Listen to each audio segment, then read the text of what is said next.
Injury attorneys at The Advocates can't actually prevent you from being in a cycling accident. They will be by your side to support you following your accident. Our legal services won't cost you a dime out of pocket. So when you need an injury attorney, call us. We're The Advocates, your Utah personal injury attorneys. You didn't deserve to be in an accident, but you do deserve an advocate.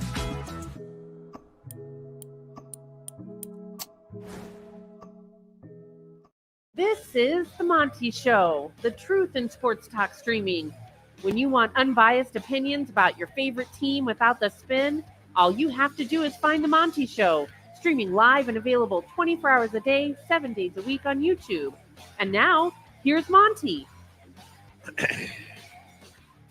The Monty Show, where we play one golf ball until Jake screws it up. Presented by The Advocates, theadvocates.com. How are you denying this? Okay, so we're playing golf yesterday. I'm using the same golf ball for 11 holes. Okay, here's the problem with that theory, okay? I have no idea that you're playing the same ball for 11 holes. Well, when because you went through like 57 golf balls the first three drives. Maybe I didn't. The reality is, though, not only did I not know you were using the same ball, I didn't know what number ball you were using. And now you're going to act like it was a choice that we played the same ball. But all you have to do is when you take a ball out of your bag, you say, hey, play in your mom's house. Like, hey, playing a Pro V 37. Right. Titleist 37. But you don't do that. Right. You don't. The amazing part of this whole conversation is I played the same ball for 11 holes. And then Jake shows up and all hell breaks loose.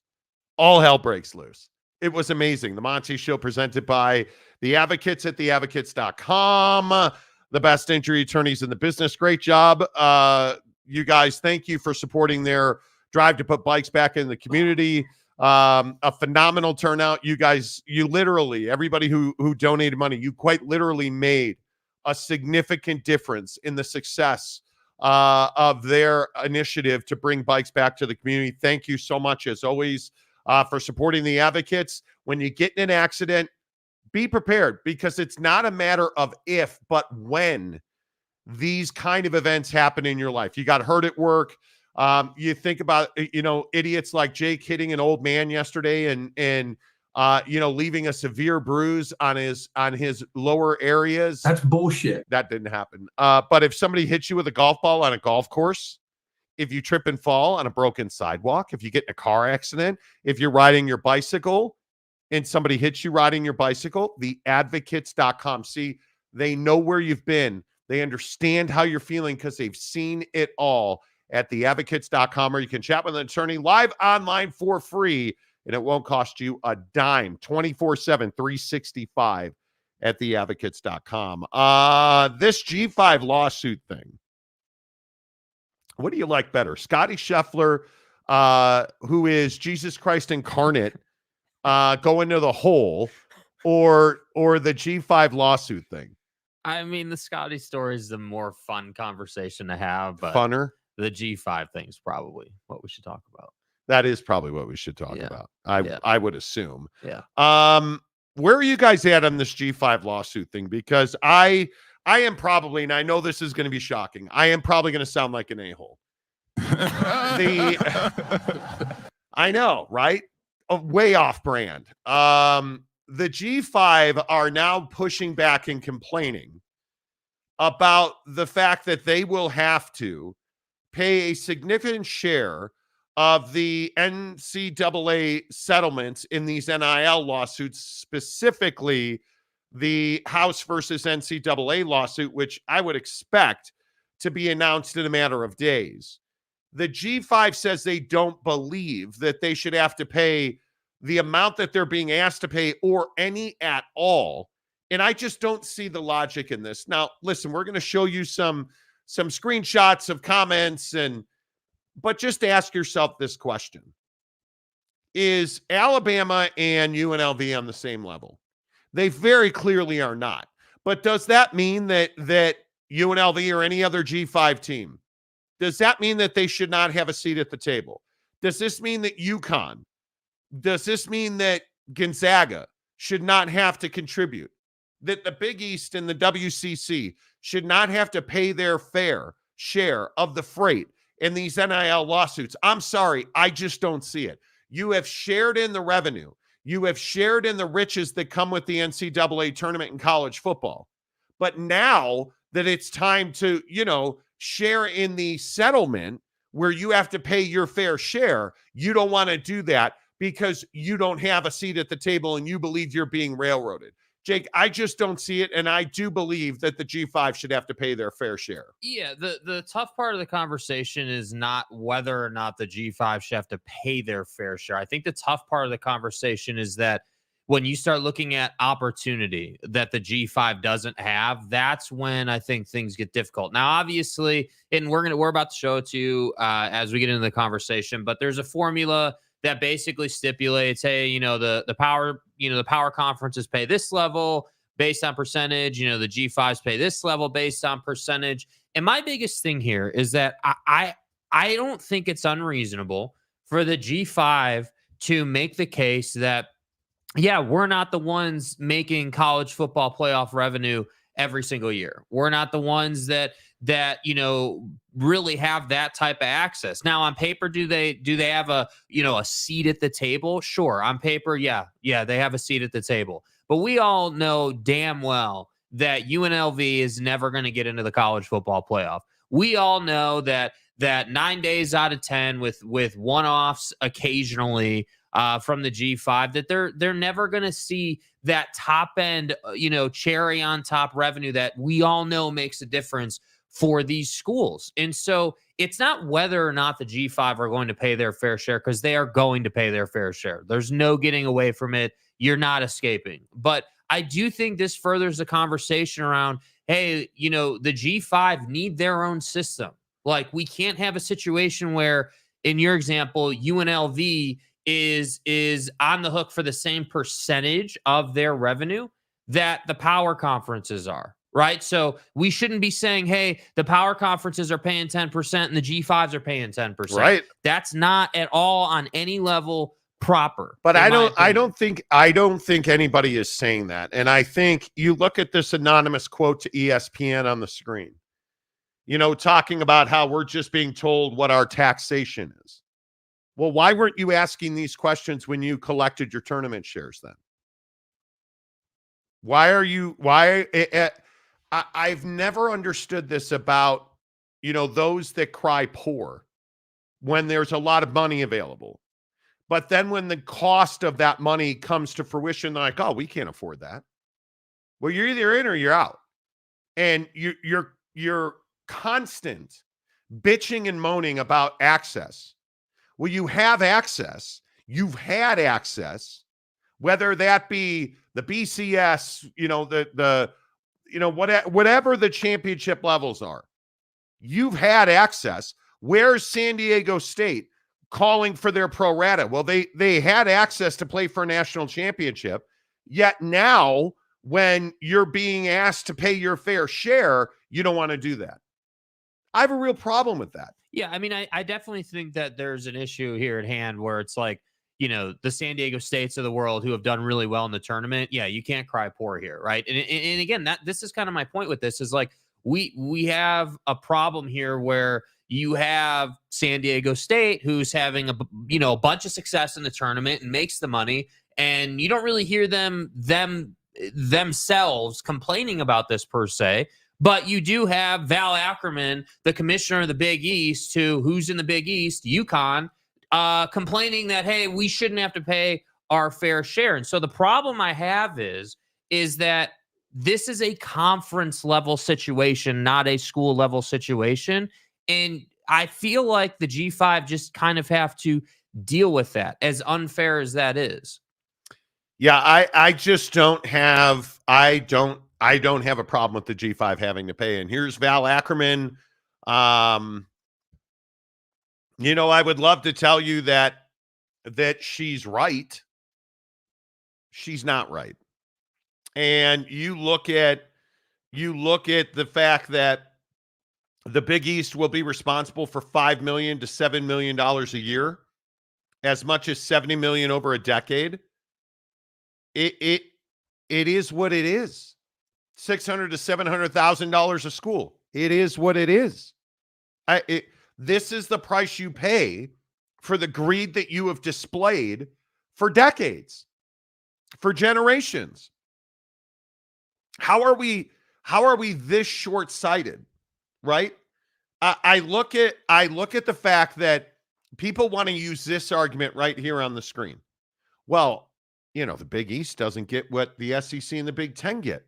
Okay, show me how that's justified for you to get what the SEC and the Big Ten get. Well, and I think that is the crux of the conversation right there. So again, the Big East, right? Not having football and being access to the college football playoff is both a hindrance to them, but it's a hindrance and the reality of their situation, right? So like your conference shouldn't get a free pass per se, because you're not putting the resources in that the SEC and the Big Ten and all these folks are putting in. But I just think that this is the classic, hey, how do you look at this situation? On one hand, you can say, hey, you're not putting in as much as the SEC and the Big Ten and the power conferences are, right? So you're not going to pay as much dollar for dollar, right? Like obviously we just looked at, hey, G5s are responsible for $5-7 million a year. And you've got the power conferences that are responsible for significantly more than that. I don't remember the number off the top of my head, but significantly more than that, obviously. And I think it's difficult because, again, we can't be lumping in tiny school with juggernaut school and trying to compare dollar for dollar. That does not work anymore. Yeah, and you look at Ross Dellinger, Yahoo Sports, on X, which is now X.com. It's no longer Twitter.com. Congrats, Elon. Thanks for ruining it. Over the 10-year payback period, total NCAA distribution will be reduced by 21%. In all, schools are responsible for $1.6 to $1.7 billion in damages. The P5 are paying $1.1 billion. The G5, $450 million. Everybody else, $100 million. Okay, cool. Let's all go about our business. Yeah, right there. That split seems pretty reasonable on paper, right? Hey, the power conferences are over $1 billion. The G5s are short of $500 million. Like, okay, that seems pretty reasonable on paper. But then we get down to the nitty gritty and folks like Val Ackerman complaining. And it's like, well, again, this is the point I made about, Calford, right? If you're not going to if you're going to be involved in athletics, but you're not going to be involved in winning in athletics, you can't really complain when bad things happen. Like, you can't have it both ways. And I think that's what's difficult is like, not everybody should be doing athletics. And this is what we've been saying for how long now? Like, just because you have a college doesn't mean you have to have athletics. Because again, what you have to remember, the big circle, the big red Sharpie circle around this whole conversation is athletics is one line item on the entire P&L sheet for a university. So this is not just like hey, this burning down schools. This is one area. Then don't take tournament shares for UConn. Right, exactly. For Creighton. Exactly, yeah. For Marquette. But they are. And so it's like, hey, that's why I was surprised that Val Ackerman is complaining about this. Now, if, I don't know, the Mountain West or the American or, like a different conference Big that Sky. maybe the Big Sky, isn't as prolific in athletics. Okay. Yeah, I get it. You're not having some huge, contribution in the tournament. Yeah. Obviously, you're not getting college football playoff shares. Okay, I understand. You're crying poor because, frankly, with all due respect, you are poor. I get it. It's cool. So I understand on some level where Val's coming from. She's basically saying, hey, look, man, we didn't create this NIL beast. We didn't like we were not in control of how the power conferences tried to go out and pay for talent, but we're just here paying the price. That's essentially Val's argument. And while there is some truth in that, in my opinion, frankly, there is some truth in that. You can't tell me UConn's not out here using NIL over the last 5 years to get players. You can't tell me that, schools in your conference are not using the system. It sucks. Yeah. It sucks if you're a G5 with a smaller budget. It sucks. It sucks if you're a P5 and you're Washington State. If you're Oregon State as well. I mean, It sucks if you're Stanford and Cal. It sucks if you're UCLA. It probably sucks more if you're UConn. It probably sucks more if you're in the WCC and you're St. Mary's and you're having to pay your fair share of this settlement. That sucks. That sucks. And I don't know how you fix it. But notice who's not complaining. We're not hearing complaints from Gonzaga. We're not hearing complaints from folks who are in the mess every single year athletically. We're not hearing from people who are getting the distributions, and we're not hearing from those people for obvious reasons. They are simply saying, and this has always been my philosophy, both in sports and in life, especially at the college level. If you're going to be involved in sports, you need to win because you have to have money to do anything in college athletics. And how many of these universities have a rainy day fund? Because it's pouring rain. Come on, dude. And this is where this comes down to. I just don't. But I do think this conversation, this situation is one of those situations that pushes forward the conversation about, hey, we got to have a system for the G5 and below and a system for the power conferences. This nonsense about how we're commingling everything together and these lawsuits are applied to basically everybody in under NCAA membership equally.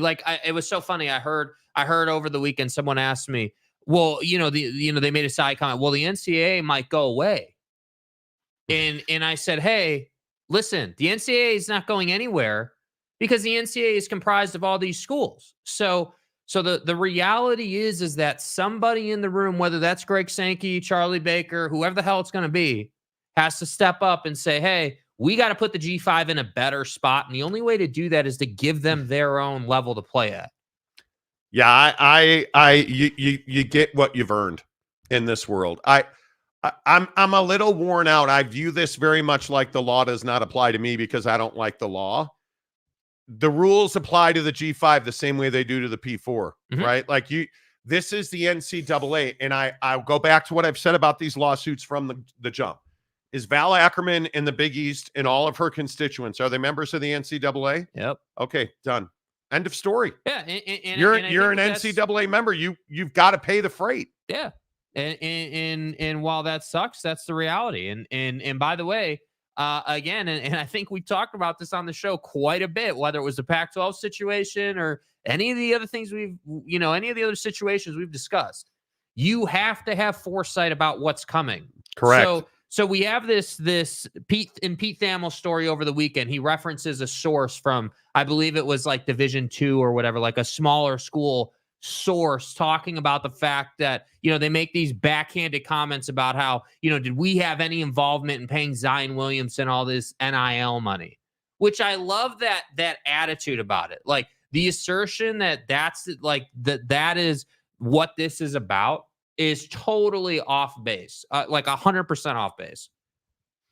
Yeah. And this idea, the idea that this is a football problem. Ed O'Bannon didn't play football. He played basketball. And Ed O'Bannon wanted to be paid. There's a lot of these examples. This is not a football problem. This did not start with football. This started with college sports on the whole. And I think you can make the argument that the, the lack of ability to get paid as a professional skier means you're ineligible to play football, Jeremy Bloom. Or, there's examples throughout history where this is not a football only issue. And it didn't start with football. And I love all these basketball folks in the WCC or the Big East, Val Ackerman, talking about how it's not a football problem, Val. It just isn't. And it sucks. You don't have to like it, but you're in the system that you created. You had a hand in creating all this. It wears me out when we're like, oh, well, I don't like it, so I don't have to do it. Yeah, you do. I don't like working out, but I have to do it. I almost am at a point with this stance of again, I understand, the argument they're trying to make. That doesn't make it a good argument. I understand the argument you're trying to make, but I don't blame them for trying to make the argument. Like, if I was in Val Ackerman's shoes on some level, like if you're a G5, and the Big East is a bad example because they compete in basketball. So Val looks kind of silly out here trying to argue this point because you're getting money from the tournament. And a lot of it. Yeah. So there's really no reason for you to be the one complaining. But like I said earlier, like I understand that at the G5 level, anytime the big boys or the NCAA says, hey, we're going to reach into your pocket and we're going to start taking money from you to pay for whatever this thing is, in this case, NIL lawsuits. Yeah, I understand why the G5 is going to cry poor and try to work that angle, because what else do they have to work? They don't have anything else to work with. And again, that's why I keep bringing up, and I don't mean to be repetitive, but this whole situation around, like, we're literally comparing apples and oranges when we look at athletic budgets here, man. We're not like, and this is why the Ross Dellinger tweet about, the P5 or the P4s being responsible for over $1 billion is cool. It's fitting, but Val's argument is, hey, on scale, we're still overpaying. That's why she was very tactical, I might point out, in saying disproportionate to what we should be paying. And I just think it's a struggle because you're right. And I agree with you. Hey, you're an NCAA member. You knew what you signed up for. It's not a secret. Like, this is your responsibility. You have to do this. Your biggest brands don't make football money. Yeah. It's what it comes down to, because you look at like the American, or like you look at revenue numbers. The Big East reported $88 million in revenue in 21-22. That according to IRS tax documents, well below the lowest Power 5 conference, the Big 12, at $481 million. It trailed the American at $183 million. And they came in ahead of the Mountain West at $79 million. So let's go back to the screenshot. What are the G5s responsible for? The Big East pulled in $88 million on tax documents. Ross Dellinger, hey, the G5 as a whole is responsible for $450 million. And at a conference level individually, it's $5 to $7 million a year, which works out to $600,000 or $700,000 a school per year in your conference. So you're really telling me, and again, this is the hard part for Val to get away from, you're telling me that $600,000 or $700,000, you can't handle that hit out of $88 million? Yeah, it's tough. And I don't even argue that $500,000 to UConn's a lot of money. Maybe if your maybe if your football program wasn't embarrassing, this wouldn't be the issue. Marquette, who doesn't play football, different conversation. Gonzaga, St. Mary's, different conversation. Mm-hmm. But my point in all of this is, again, where were you 5 years ago before all this happened? Where were you complaining about the disproportionate revenue? Why didn't you hire Brett Yormark to create new revenue streams in your conference? Hey, you can't be a victim all the time. And this is in your life. This is Val Ackerman. You can't constantly play the victim card. Mm-hmm. We're not making enough money. We deserve more money. We shouldn't have to pay as much money. Do something about it. Do something about it. Go make more money. Yeah, I mean, UConn's football stadium situation might be the most, might be the best example of this. Like, the idea that UConn and frankly the Big East haven't done anything about that stadium situation is crazy, because a football stadium to a school and to a conference is nothing more than an ATM machine. It should quite literally be a building that you front load with revenue to build, obviously. And then over the next 10 years, you should be able to be profiting on that structure. What, after 3 seasons? Yeah. Maybe. I mean, if you're good in football.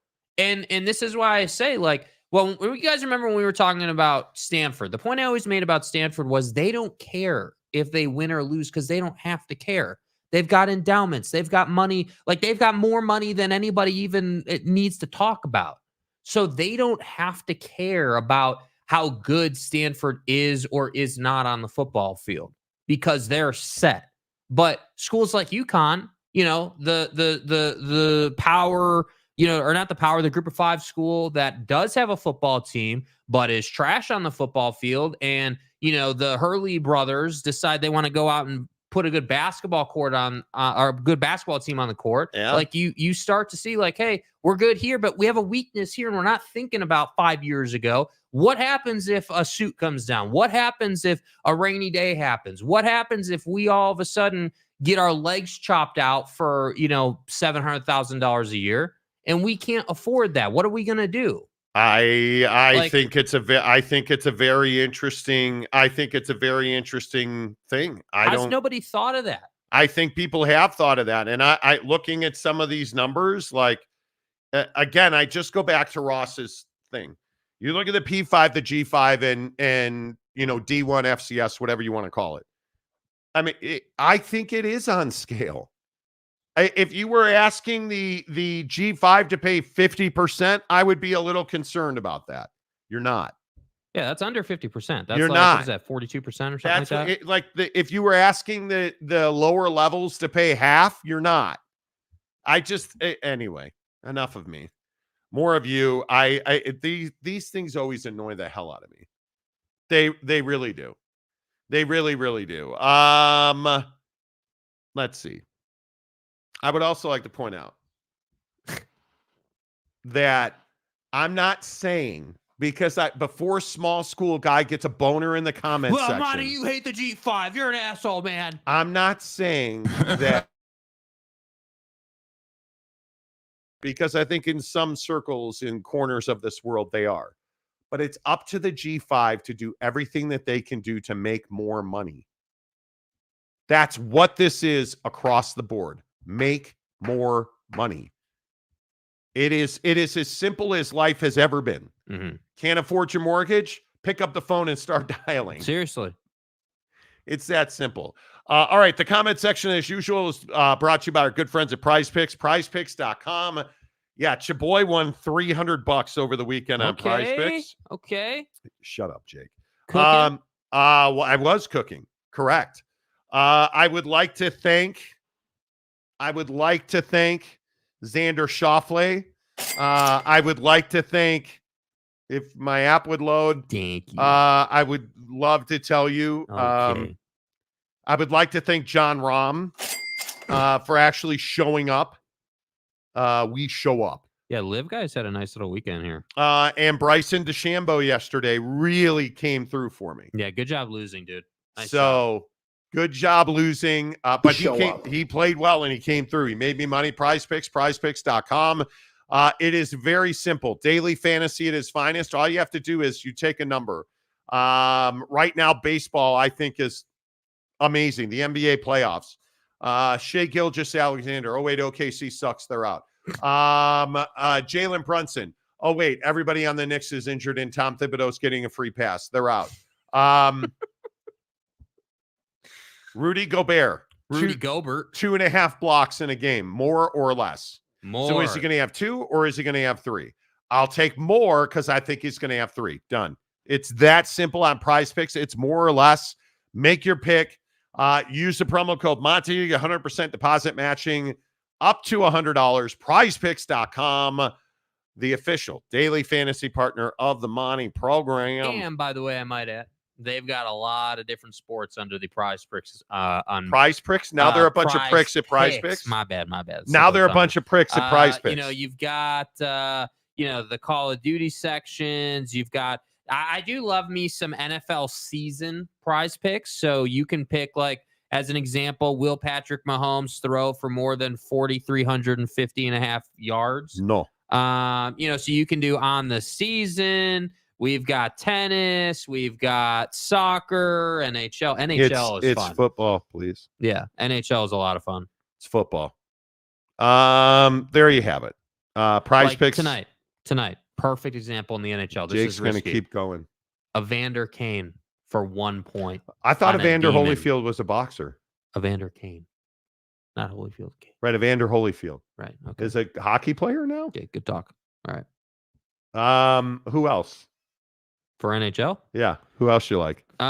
Chris Kreider on a demon for 1 point. Chris Kreider. Yeah, the Rangers. I'm going to go ahead and take that. I know who Chris Kreider is.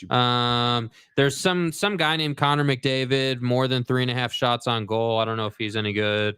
Game 7. It's Game 7. Canucks and Oilers tonight. Gonna go ahead and take more. It's all that matters.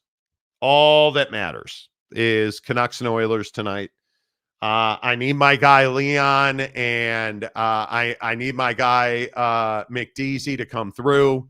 Yeah, I'm going all Edmonton on this prize picks right here. You're going all Edmonton. Connor McDavid, more than 3.5 shots tonight. Okay, that's easy. Leon Draisaitl, more than 22 minutes on the ice. It's my guy. Which should be pretty easy. And Evander Kane for 1 point tonight. Evander Kane. Yes. And he's had a point in every game of this series. Okay. I like it. Real quick. Yeah. What the hell is Dota 2? I don't know what DOTA 2 is. Let me do That's in prize picks. Let me do a quick Google search here, man. 6R6 is, they even have esports. Call of Duty. I said duty, which I like a lot. So, but anyway, you can bet your sweet ass Jake will lose tonight. Go opposite picks with Jake and you'll be fine. Mountain Mama, hello. First one in today. How about that? Oh, I'm sorry. Dakota Tubbs, first one in today. Dakota. And yes, Dakota, it is time for a bucked up. Dude, this is one of those dragon ass Mondays. We need to talk about this real quick. Just 2 minutes.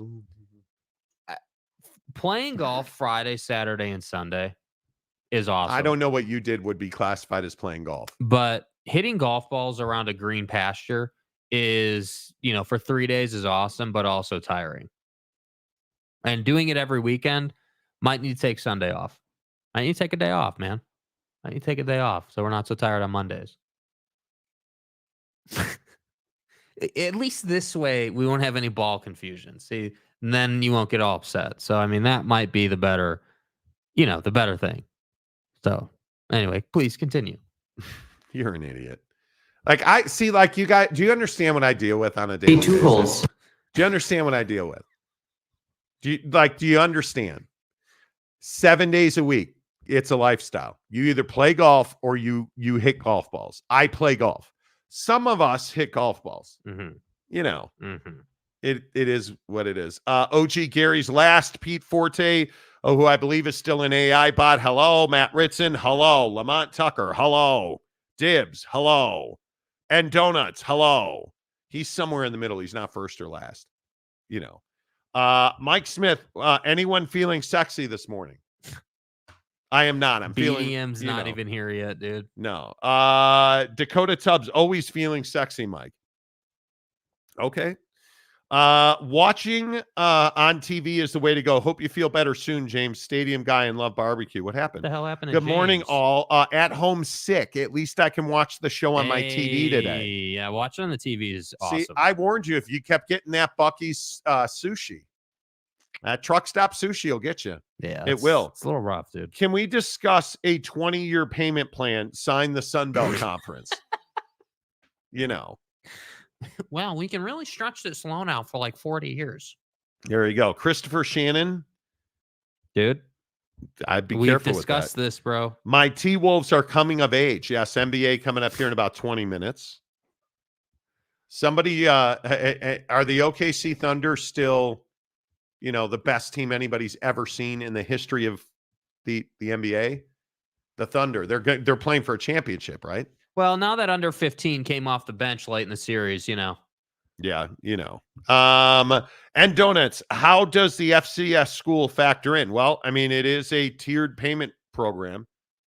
So P5, G5, others, they pay less. Others. Yeah. They pay less. Yeah. And I think that's how it should be. Maybe I'm just a red ass. I don't know. Maybe I'm getting bitter and broken in my old age. Stay hard. I don't understand why this is controversial. Maybe, maybe I need somebody to dumb it down for me. Is it at all controversial that the G5 has to pay their share? Why is this a problem? because it's not a problem in the big picture. But again, I think that we have to have some perspective on the fact that the G5 is the person in the room that's always going to complain. Meaning, hey, they're always going to say, well, we don't have as much access. We didn't create this problem. So saying they're obligated is strong, but they almost have a responsibility to complain and try to get the payment to be as little as possible.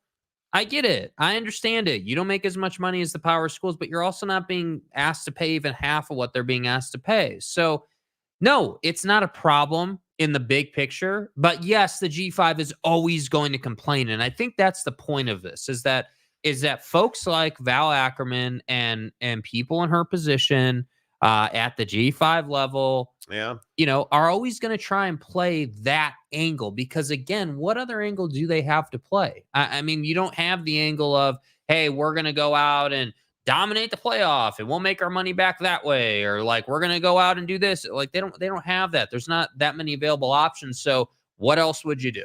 Yep. I totally agree. Scott of Greywater Watch, Monty quoting The Departed, make more money. I think it's pretty simple. It's the reality of the landscape, dude. In life, for me, for you, for Val Ackerman, make more money. Get on prizepicks.com and stuff. Yeah. Christopher Shannon, how the market for college football, college basketball is already captured. How what? How do you make more money? Win more games. Yeah, I don't know. Start thinking outside of the box. Like, and this is the other thing that folks like Val don't want to hear. With all due respect, you lack foresight. You lack the ability to look down the line and say, hey, man, like this new thing, like 4 years ago, when NIL first kind of came onto the scene and we were like, hey, like, what is this name, image, and likeness stuff, right? Like, this isn't NLI, National Letter of Intent Day. This is NIL, right? Everyone always made that joke. You guys remember? So at that time, you should have had the foresight to say, okay, this is something very new. And this involves money going to players. This is highly unusual based on the way things have operated like to this point. Maybe we should consider even for 5 minutes looking at what would happen if something went sideways and we needed to pay more money than we're comfortable paying or whatever, right? Like that's the kind of thought you have to have as leadership in college athletics now, which is why I say again, this is why Brett Yormark is doing what Brett Yormark is doing. This is why Greg Sankey's doing what he's doing, right? Yeah. Like more money, more flexibility, less money, 100%. You're screwed. 100%. Jeremiah Champion, it's up to me to make money with my group that I coach by winning or placing well. Winning equals more money. It's not a hard concept. Thank you. It's not a hard concept. Dude. Totally agree. James, who's at home sick, but still likes Buffy's barbecue sandwiches. FCS schools need to sell better food at their concessions. My man does not feel well today, and he is still on brand. More pulled pork sandies and wings, both boneless wings and regular wings. Because really, aren't you missing a revenue stream if you sell boneless wings, which are also known as chicken nuggets? Yeah, those aren't wings, dude. Those are nuggies. Thank you. Thank you. So aren't you missing a revenue stream if you don't have the nuggies? And furthermore, I think I have to go further and say, aren't we really missing a true revenue stream if we don't have, like a caramel corn and carnival corn? And aren't we even further than that missing a revenue stream if we don't have, Fat Boy ice cream sandwiches for sale in the concession stands? I believe that on top of Cracker Jacks, I love you like the fat kid loves cake, right? I mean, you got to have cake for the fat kid. These are all revenue streams and relevant questions, man. Well, I mean, listen, Val Ackerman at the Big East, if you're just going to throw some Cheese Whiz on a chip and call it nachos, that's your problem. Yeah, that's your problem. Brett Yormark's got chips. He's got like real cheese melted down into cheese sauce. Plus, he's got jalapenos, like jalapenos and penises and stuff that you can put on top of your nachos. So when you're talking about pulled pork sandies, yeah, we're going to need black beans and canola oil. So it gives you heart disease. I know what time it is. We need Pico de Gallo and Pico de shit. Gallo. Like we need, like I need these things. We're not just doing Cheese Whiz and stale chips, Val. That's not what we do here in the Big 12. Okay. Good talk. Val. Thank You want people to come to games, give them barbecue. Listen. Hi, this is James. Welcome back. I'm here for it. Noel Ramirez, how can you make more money as a G5, especially now maybe having to cash out $20 million to pay athletes? The problem is you should have been making more money all along. And the simple way is stadium upgrades. Mm-hmm. The simple way is hiring commercial directors to run revenue through your basketball and your football programs. The simple way is creating YouTube content and social content that's branded. There's all kinds of ways. Yeah.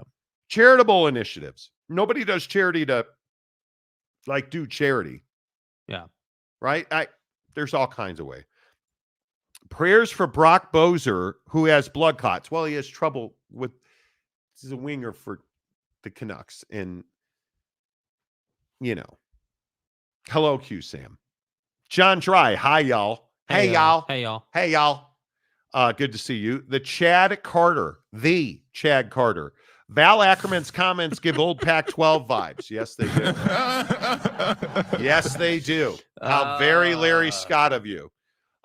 James, I'm homesick watching on a TV stadium guru guy. The controversy is that the TV deals haven't always been as big as they are today.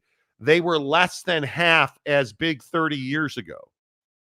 But again, James, this is again, with all due respect, what the hell does that have to do with your responsibility for paying with the lawsuits? Like, you're a member. You have that responsibility. Whether the TV deal is bigger or not, you're a member and you're liable. Like, I don't know. Like, I don't even like, I guess, yeah, I do disagree with that, James, because I don't think that it has to do with the size of the TV deal. I think it has to do with the idea that Val and folks in Val's camp are just trying to cry poor to get the payment down to as low as possible.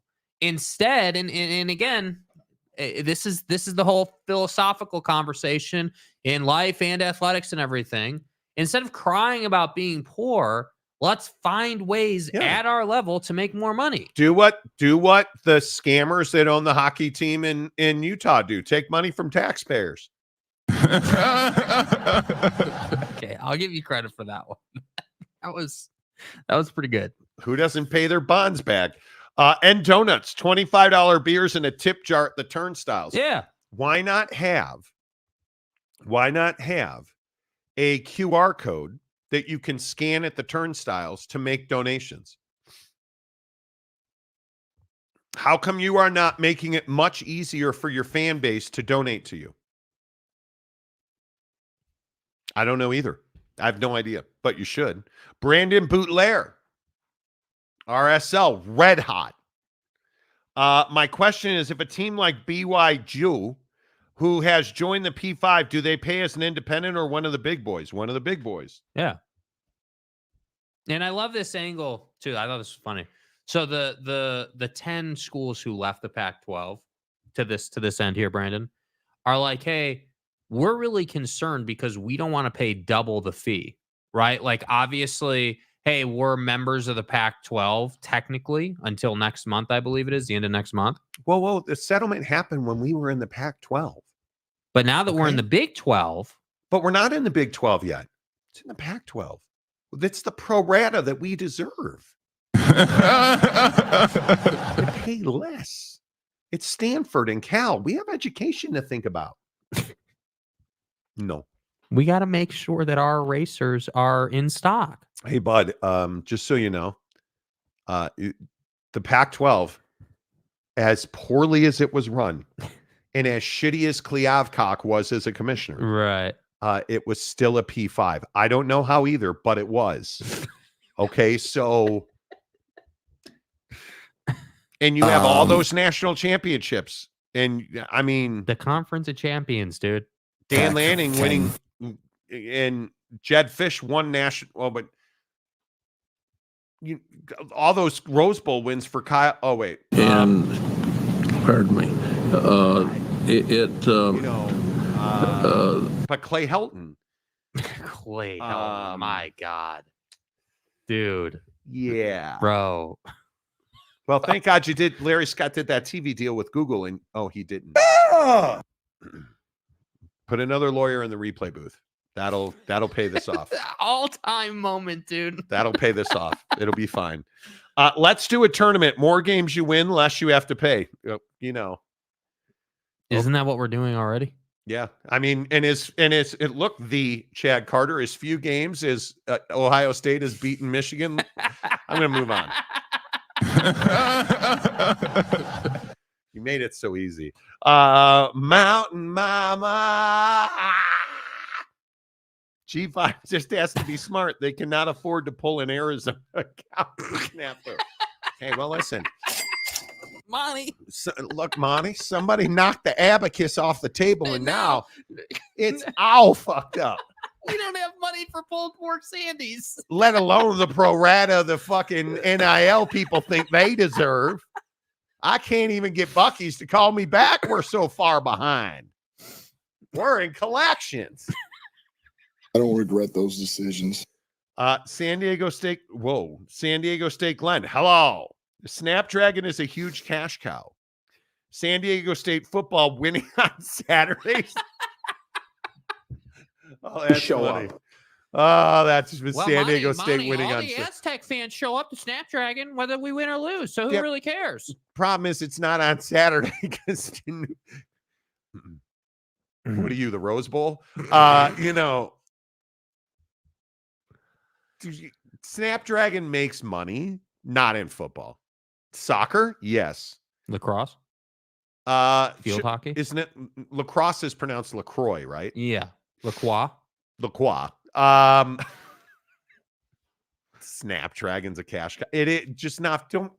You could have just stopped at Snapdragon's a cash cow. But listen, Val's saying it's only a cash cow to like $10. Okay? Yeah, Brady Hoke. Yeah, come on. Damn. Mike Smith, Snapdragon for San Diego State, NVIDIA for Oregon State. Good stuff. Brandon Butler, I can see teams arguing for when the suit happened. What about Washington State and the Beavs? Yeah, that's that dude.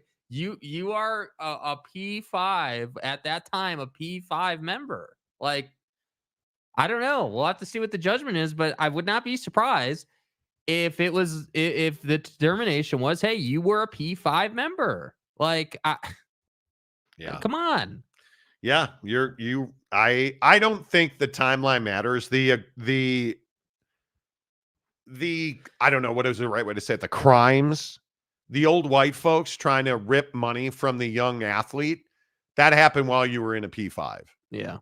That like the I mean, either way, you're going to be paying a fee, though. Yeah, I mean, you're paying. You're paying. Mike Smith, some schools that did not sell beer at stadiums will think about doing it.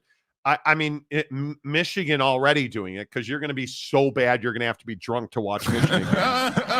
Cash cow with marked up beer for idiot fans willing to pay. Get drunk in the parking lot, kids. Right? Like, it's amazing how our moral compass bends when we need money. Right? Like, beer sales at college campuses, college stadiums should happen already. Yeah. And if you're not, okay. With very few exceptions, you're not selling beer at St. Mary's. You're not selling BYU. You're not selling beer at BYU. You're not doing that. Should you sell it at Utah? Yes. Jeremiah Champion, I was a student at Colorado State Pueblo, won D2 football championship in 2014. The best option they have for food is cafeteria-style burgers or nachos. Well, Monty. Hey, you guys are out of nachos. Nacho cheese over here. Well, and the lady walks out with a can of nacho cheese and a can opener. And you're like, yeah, are you going to win? Listen, Monty, this is our last can of nacho cheese. You know, those NIL settlements that we have to pay for really took the budget out of our nacho stand. I want to believe that everybody who makes nachos melts down a brick of Velveeta into a pan. Right. And you melt that. And that's the, Do you believe? Have you ever watched somebody uncan nacho cheese? I've seen it at Maverick Center here in Salt Lake City. The fart noise it makes when that cheese slides out of that can is something that will change your life. You will never eat it again. Ever. Even if there's a fire, you won't eat it. Oh, that's what it sounds like when the cheese, this massive can of cholesterol. Phil Venzer, want more revenue? Sell beer at college games. You have to. It's that easy. You have to. OG Gary, James saying it with the whole chest this morning. Exactly. Yes. Dakota, are we not going to talk about Mr. Scheffler's mugshot? We will. We are. We will. Yeah. Oh, we will. Did you capture Scotty? I'll get it. Yeah, you can get it. Christopher Shannon, pull tabs. So should you be able to sell full cans of beer? Or should you have to pour it in a cup? Because long ago, Wrigley Field wised up to the facts that a full can of beer unopened is a weapon. Can you imagine Ohio State fans throwing full cans of beer at Jim Harbaugh? Yeah, probably shouldn't have full cans of beer. That's a good point. I would think you probably should not, but that's just me. That's just me. I like to believe. Wow. What the fuck was that? No! Dude, what is going on? Dude! Bro, that was wild. Mike, you typed in Scotty Scheffler on X. And a video pops up of a dude going to the spank bank, bro. That was. I'm just going to go ahead and reset the X tab. Dude, chill. I'm going to go ahead and head over to Google. I'm so bricked up right now. I am traumatized. Dude. That was wild. I don't think that's ever happened on the show.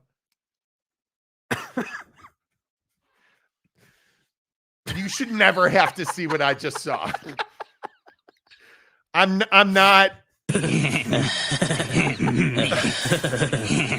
I'm not okay. Insane. I am not okay. That is the most. What the? Can I just not get the guy's mugshot? Just search Scotty mugshot, bro. That was great. And they're already, the first thing that comes up is Scotty Scheffler on a cup. He does not look happy in this mugshot. Okay, this was awkward now. This may have derailed the show. Dude, that I no idea why that came up. All I did was search Scotty Scheffler and hit image, and the forearms on that guy. Oh my God. I am not. Dude, that was crazy. Wow. Mike Smith, West Virginia sells beer to couch burning fans. Winning. Okay. You got to have beer to clean that coal, dude. Big Blue Horses, is OnlyFans a viable revenue source? Oh. Don't you have to have skin in the game? See what he did there? Skin in the game. Do a BYU kick season ticket holder to the curb and change more? Well, they're already doing that. Phil isn't wrong. Michigan just said they're going to sell. I literally just said that. Money. But it's okay. You're under the weather. See me on big screen. Full cans are sold at Autzen in Oregon, but they open it for you before you leave the stand. Okay. Steve Stepanek, are you scarred for life, Monty? Yeah. That was yes. That was tough. No.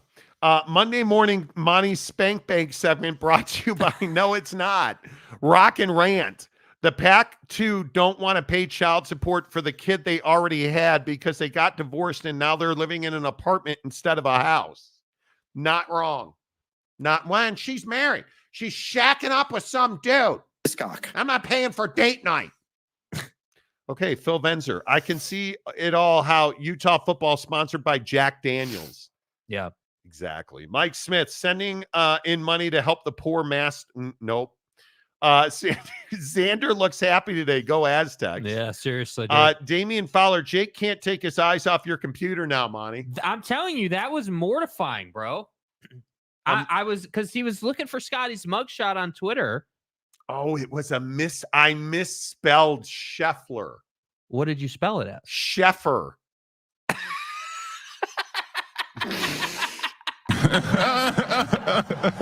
So let me get this right. You're missing the L, and that brings up a bunch of videos of dudes, doing their thing. That was traumatizing. Good Lord. Okay. Jake was scared because he thought it was his video. No. Is that what happened there? No, it's not. Stepanek, did you see P. Diddy apologize on the hotel vent? Dude, the Diddy thing's getting kind of weird, dude. Just walk your ass into jail now. Yeah, but the problem is, like, what are you doing? So the theory is, quick sidebar, Sean P. Diddy Combs. Yeah. Stay hard.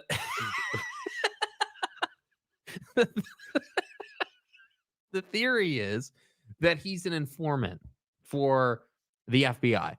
And some people think the CIA as well. But that's the theory. And that is the theory as to why he's not in jail, hasn't been, put in a cell, like hasn't been put away. Well, he's hiding in other countries, but they've had opportunities. So if you guys don't know this thing, P. Diddy on video caught just absolutely brutalizing his girlfriend, whose name I'm not going to say because I don't want to. You can find it. He did a social media video where he sat in front of his phone and like cried and apologized and admitted what had happened.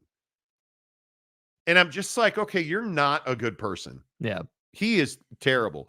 Daniel Dixon, hello. Iowa now sells beer and mixed drinks next to be shots. You can't sell shots at college football games. But you can't tell me that Iowa's not selling Bud. Of course they are. User error, LOL. Yeah, dude. Do not mistype. But that's my Scheffler. issue with X, dude. Just 2 seconds. That's what I'm talking about with where Twitter's gone to. X now. Did you guys see that Elon Musk officially eliminated Twitter.com? It's no longer alive, they say. It is now X.com. X, and there's a lot of people who are like DMs. That right there, what just happened with Buddy's forearms. Yeah. That's why I don't get into notifications. That's why I don't read my DMs. Yeah. There's no point to it. Special Agent Diddy, super narc. So you believe that? I do. You do? I do. I think that Diddy knows a lot of people, man. Because that's a formula you need to avoid going to jail for life, like to avoid ending your life in jail. And to be an informant, you need to know a lot of people. And he knows a lot of people. Scotty Scheffler over the weekend. So we decide to take one goddamn day off. Yeah. And Scotty Scheffler decides to try and murk a police officer. You guys, of course, heard the story. Scotty Scheffler, Friday morning, is trying to get into Valhalla Golf Club. In Louisville. There had been a fatal accident. A bus ran over a vendor. The vendor died. Traffic was snarled. They were only letting in players in official vehicles and essentially any essential personnel. Scotty Scheffler allegedly rolled up. He claims there was a misunderstanding. He drove into the exit lane of Valhalla Country Club. A police officer is alleging that he became attached to Scotty Scheffler's vehicle. And most people think it is that he grabbed the door handle. Scotty accelerated forward. The cop fell to the ground, ruined a shirt, injured his wrist. Scotty Scheffler was then arrested Friday morning. including assault on a police officer. And he was in jail for a little over an hour. He gets out of jail, goes back to the country club, and I would remind you who picked him up. The owner of Valhalla Golf Club picked up Scotty Scheffler in jail. He goes back, plays well, doesn't play well Saturday, recovers on Sunday, I think finishes top 10 at the PGA Championship. Right. He is being arraigned tomorrow. And they're saying that they're going to likely drop all charges against him. Not because it was an accident, not because there was confusion, but because the detective who was involved in the incident was actually on duty in uniform helping traffic control at Valhalla. But he didn't wear a body camera. Or if he did wear one, he didn't activate it, which is against Louisville Police Department policy. And you can go back and check the news. They've had massive incidents with this. One in particular. And so it is now policy that you must be wearing a body camera and you must activate it when any interaction happens. The officer did not do that. And now they are saying that it is likely that Scotty Scheffler will have all charges dropped against him. It's surprising that this happened, to say the least. Like, A, should he have been allowed to play the rest of the tournament?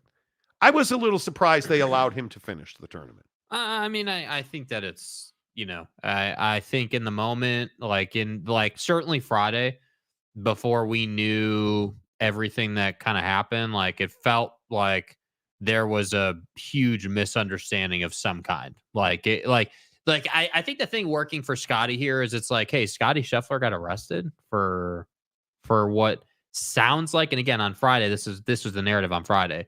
He got arrested for what sounds like some misunderstanding following what the cops were saying. His argument is that he was just confused about where he was supposed to be driving. The pro Scotty argument is he was in a vehicle marked as a player vehicle very clearly. Yeah. And it was chaotic in that scene. And it depends on which way you come down. People felt obviously every lawyer in the world has commented on this, but people felt like it was very heavy-handed what happened to Scotty Scheffler. The fact he was arrested for this incident felt really heavy-handed. The fact that he was released so quickly, I think this was always the eventuality. Yeah. My opinion is he didn't assault a police officer. My opinion is the police officer didn't follow protocol by not starting a camera that I'm assuming he was wearing. This feels like something that turned into a significant event that was really nothing. And you look at the oddity of this whole thing is ESPN had 4 people, 2 cars behind Scotty Scheffler, getting into Valhalla, and their reporter videotaped the whole thing on his phone. Yeah. And Scotty Scheffler, I thought, handled it perfectly. Now, does this mean that good people don't do bad things? It does not. But there are no more innocents in this world than Scotty Scheffler. Yeah, and that's what he's got working for him. And I think this is where your reputation can help or hurt you. And in this case, it's helping him. And I think that the body cam thing is ultimately what's going to get him out of this easily. But even if they had body cam footage, I'd be really surprised if they're it would genuinely surprise me if, as an example, Scotty was on the body cam being like, hey, I'm Scotty, let me in, because he didn't need to do that. He was in a PGA Tour marked vehicle. Yeah. The protocol said to, like you said, let all essential personnel in. And Scotty's story was that, hey, there was a cop over here and a cop over here, and this guy was telling me to go, and then this guy freaked out, and one thing led to another. So I don't know, man. It's just odd. The story is that the 2 cops didn't communicate. Yeah. Scotty thought he was being waved down that lane. He drove over a median. Thought he was being waved down that lane. One cop said, no, you're not going down that lane. And that's the guy that grabbed the car door. But I don't understand how you don't have your body cam activated. Because he's a detective. He's not an everyday, guy. So it's not, it's not, because that's a huge difference. Like, again, not to get too far in the weeds, but if you're a detective, you're not working the street every day the same way as a patrolman would be. You're not interacting with random people every single day as your job. You're obviously talking to people, but you're working a case most of the time. So I think it makes sense. Like, and again, this is why I think Scotty probably didn't do too much here, because it makes a lot of sense the way a detective would behave here. Hey, he didn't turn his body cam on. Yeah. He reacted poorly to what Scotty did. Yep. Scotty was probably just trying to go where, Scotty doesn't have any. I'm a big believer people react to incentive in situations. So if Scotty had an incentive, like let's say he was late and he was trying to get through fast, that's an incentive to go ahead and maybe ignore this or ignore that to try to push your way through. 4 hours away from his tee time. Yeah. So like he had all the time in the world, man. Like, yeah, I don't know. I think the cops have an incredibly difficult job. I think that scene was chaotic with a fatality. Yeah. I think it was wrong place, wrong time, wrong circumstance for this cop. And it's really unfortunate because the cops are going to get vilified in this. And I don't think he was trying to hide anything. I more tend to agree with you that I just think he's not used to wearing a body camera because he doesn't wear a body camera on the regular. He's a detective who essentially was putting in overtime to help with traffic control at Valhalla. And there was this fatality with this tour bus. And now you're in a situation where you're caught up in a mess, man. Like there's no easy way out of it. I don't think there was corruption. I don't think there was a desire to deceive. I think the cop didn't turn on his body camera. Yeah. And this feels like much ado about nothing. And by the way, though, I think this is great for the tour. In my opinion, it's great for the PGA. Well, I also think the PGA Championship, the way it played out with Xander Schauffele winning the PGA Championship, coming in clutch with a birdie putt that lipped into the hole to win the whole damn thing. He's a really likable guy, beating Bryson DeChambeau, who's one of my favorite golfers, but he's not very well liked. He was one of the first guys to take blood money to go play for the Saudis. Yeah. Which is to say he signed with Live Golf. He's a villain. And the Live Golf guys actually had a decent showing. Yeah, Dean Burmeister was really good. John Rahm was not very good at times in this tournament. Brooks Koepka was not very good in this tournament. Dustin Johnson was garbage. Was not very good in this tournament. And I think DeChambeau, the difference with DeChambeau is DeChambeau burns a lot hotter every single day. It's why I'm good at sports and sex, because I burn a lot hotter. Is that why we just saw those videos on X? What? Because you burn hotter and you're better at sex. So, X knows that, follows your daily habits. You're disgusting. What? Anyway, the point is, I think guys like John Rahm, Dustin Johnson has lost his edge. 100%. Brooks Koepka, I think to a certain extent, has lost his edge. Well, and I think Dustin Johnson, Netflix Full Swing, Dustin Johnson talked about that a ton. Like he wanted an easier go of it. He wanted, he wanted to play golf, be on his boat. And DeChambeau talked about this yesterday. I'm playing less golf. I have more time to work on my game. I've become a better golfer. I can tell you, as somebody who plays golf, all I did, all we did this week, worked on irons. What did I hit really well over the weekend? I hit my irons well.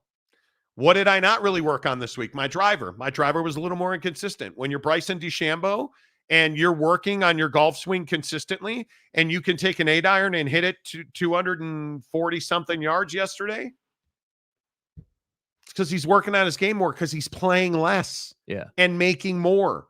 But what did he also say? These majors are the most important events we play in.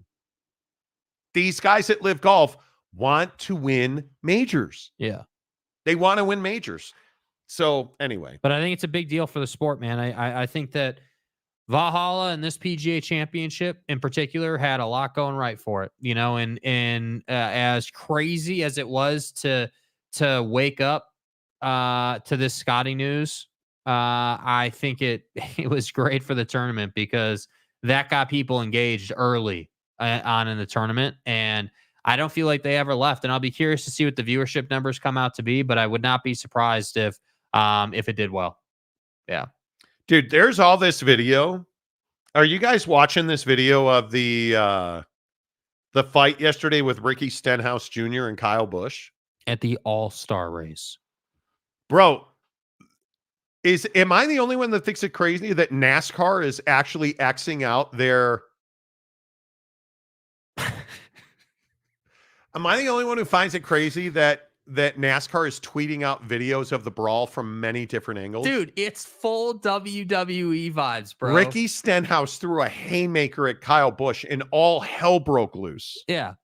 In the pit. It was amazing. I'm telling you, NASCAR has fully embraced you wrecked buddy on the track. Let's go punch each other in the pits. NASCAR has fully embraced we need to show fights between our drivers because that brings more people to the TV next Saturday. Yeah. That's what NASCAR has fully embraced. All right, the Monty Show, the official golf course of the Monty Show, opens this Friday. Let's go, baby. Fired up. Yes. Canyons Golf opens Friday.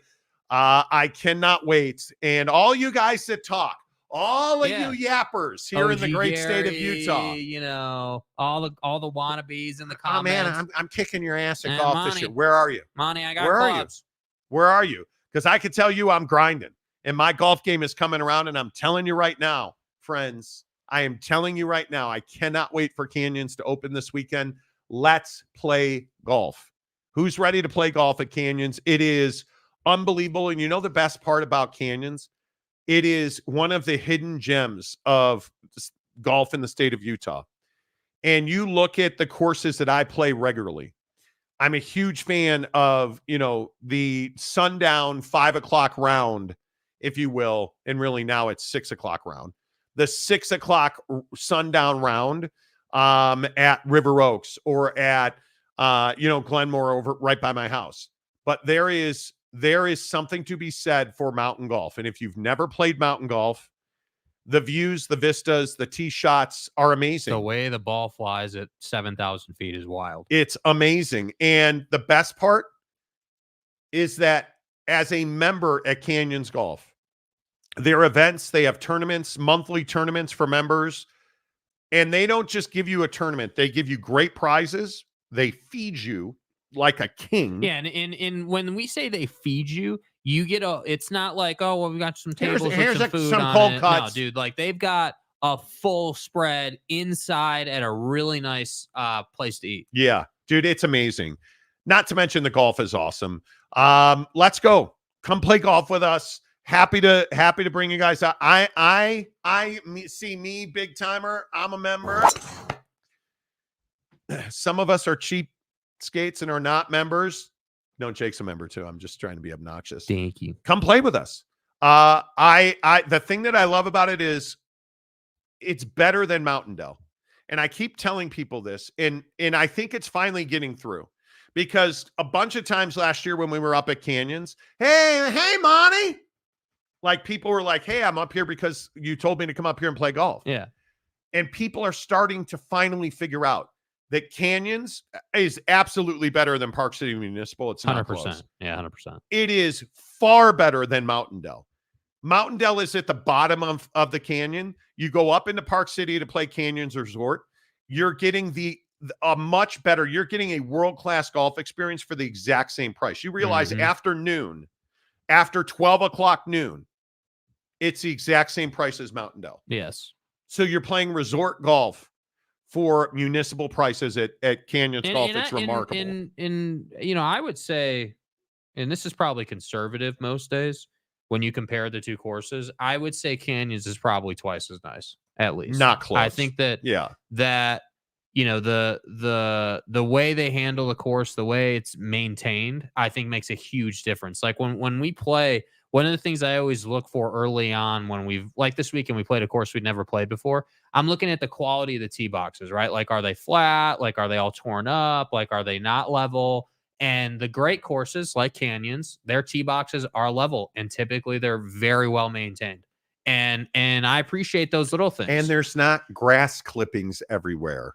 And there's not like it makes me crazy. Yeah. Also, I have to always point this out. Carts at Canyons are really, really nice. Yes. Their carts are A1. Like, you've got a cooler on the cart. You've got a really, really nice GPS map that gives you all the information and is actually accurate. It is actually accurate. Like, I hate, that's one of my biggest pet peeves about courses. Like, oh, hey man, you got great GPS on the cart and it's not even close to accurate. Like, it'll be like 20 yards off. And it's like, dude, like, I can't be trying to measure the shot off the cart if it's 20 yards off. 100%. Let's see. OG Gary, prize pick. Scotty Scheffler arrest for the next tournament is set at 0.5. Y'all want to take the more? No. Less. I'm going to take less. Gary, when are you going to grab the clubs and come out and play golf? What are we doing? At what point? At what point are you going to start swinging the sticks again, OG Gary? And which branded polo are you going to wear? I know you've got like 57 teams you're a fan of. So what's it going to be? You got that Tampa Bay Rays polo yet? I know you're a huge fan of the Rays. Yeah. All right, let's move on. Steve Stepanek, they are saying the NCAA are trying to kill the Big 12 expansion. Is that true? Who's they? I don't know who they. Anytime we get the they. Oh, hey, Monty, it's a done deal. It's a done deal. Kansas to the SEC. There you go. Exactly right. UW fan Jim Roma. Dunze, rich guy with a lawyer gets an hour. Poor guy is still in jail waiting to get screwed. Scotty was out pretty quick. I think they realized they made a mistake. That's my working theory. Is that I think the cops recognize he should not have been arrested for this. No. He should not have been arrested for this. Should you have issued him a citation? Okay, maybe. He should not have been arrested for this. This was, and I think it felt like overcharging from the beginning. It just doesn't make a lot, and it's another bad look for Louisville. That's the other, a great city that continues to find its way in the wrong headlines when it comes to the cops. But it is what it is. San Diego State, Glenn, yes, rip Jim Otto.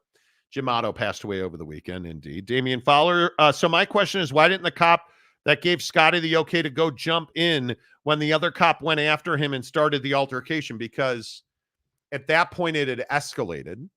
You had a cop claiming that Scotty tried to drag him, that Scotty refused his order. If you understand,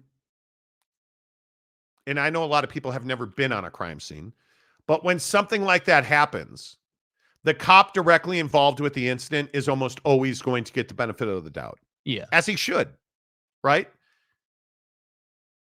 I just think this guy, I don't know what this guy was thinking. I don't know where his head was at. To charge Scotty Scheffler with assault on a police officer is that's a felony, dude. When you don't have any video? That's a felony, and that is very serious. Mike Smith, because cops back the other cop for the most part, even if they know they're wrong. Yeah. And it's very difficult not to do that. I agree. Probably because that was the only interesting part of the race. So yeah, the race. Did you see all the rain they got, by the way? My God. Stepanek, the NCAA is trying to kill the Big 12 expansion. I don't think they are. Yeah. I don't think they are. I do not think they are in any way, shape, or form. But hey, stranger things have happened, I guess. I don't know the origins of that story. Yeah, I don't know where you're getting that from. So, but hey, is what it is. The NBA playoffs have been awesome. Again. But what was the most shocking outcome of this weekend for you? I think the Thunder losing to the Mavericks was stunning. Yeah, I think the Thunder, and it's really unfortunate, and I've never thought I'd say this, but Chet's got to get better, dude. Yeah. I mean, just inconsequential in big moments. Like, not like on the floor, but not somebody who's making a difference for you. An afterthought. And it's really disappointing. You know, I like in Jalen Williams and all that. That's great. But you can't have the dynamic they had at play. Like they need, like, in all seriousness, all jokes aside, you need to move on from Giddey. You need to get another. You need to strengthen that bench and 15, get someone into the starting group who can help SGA, because it is increasingly clear as they start playing good teams, as we see every year in the playoffs. Good teams defensively are going to scheme you out of your stuff, and that's exactly what Dallas did. And as much as I don't like Luka, and I've never been a Luka guy, I think that team deserves a lot of credit. They took a flyer on Kyrie, and they frankly took a flyer on putting those two together. No. That worked. No, sir. What did I tell you when PJ Washington got traded to the Mavericks? Go ahead. No, go ahead, please inform us. How you tell the people how awesome I am. No, you can tell them yourself. That was the most consequential trade of the season. And now SGA inexplicably fouling him like that on that 3 ball. Stupid. That's a dumb foul. But PJ Washington created that scenario and then made the free throws. That was shocking to me. Mm-hmm. And I think amongst the group, obviously Denver falling apart in the second half, because I don't even think Minnesota was that good. I think that like, we're watching highlights in the background. Michael Porter Jr. walking down the court. Mm. Is that Minnesota dominating? No, that's want to and effort. It's want to and effort. And I think 2 things happened there. Denver ran out of gas, because it's not accidental that you don't have back-to-back championships in the NBA for the last 6 years, because it's just so many miles on the tires, man. Mm-hmm. I think Denver ran out of gas. I think when that happened, Minnesota was playing fast enough.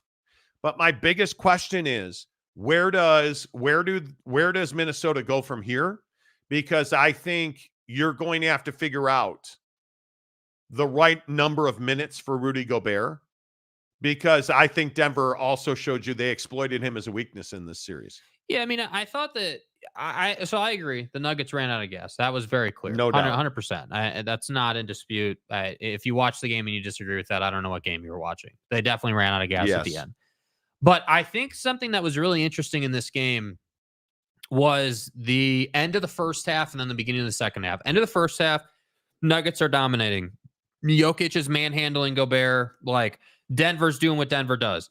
But you come out in the second half, and clearly there was a conversation with the T-Wolves in the locker room about just simply playing defense, just simply putting in more effort on the defensive end. And I think that is what led to the Nuggets getting tired, because they came out in the first 10 minutes of that third quarter and they were committed to getting stops. That was their adjustment. And then I loved what they did. They got Gobert the ball on the block with a small guy guarding him, and started grinding the Nuggets down. So, yeah, do I think the T-Wolves just were better? No, I don't. I think that if the Nuggets weren't tired, they probably find a way to win that game. But I do think the T-Wolves and that coaching staff deserve a lot of credit for the adjustments they made, because that game was going the wrong way for them in the first half. That is the biggest comeback in a clinching game ever. I think it's 0 for 8. Teams that were down 15 or more at the half are 0 for 8 in game 7s. And Denver's no easy place to go and play either, by the way. And I think Michael Porter Jr. may well have played his last game with the Nuggets. I think that he's had so many. Obviously Jonte, his brother, getting banned from the NBA for life. Mm-hmm. He had another brother, I think, that passed away. Like, it's not been a good 3 months in the Porter family. And he just looked done. Did not want to be there. And that's ugly. That is ugly to me. So we shall see. What is all the Steve Stepanek says last night in Salina, Kansas, they had 100-mile-an-hour winds, hail. Yeah, dude, that storm was crazy. He also says the source is Locked On Big 12.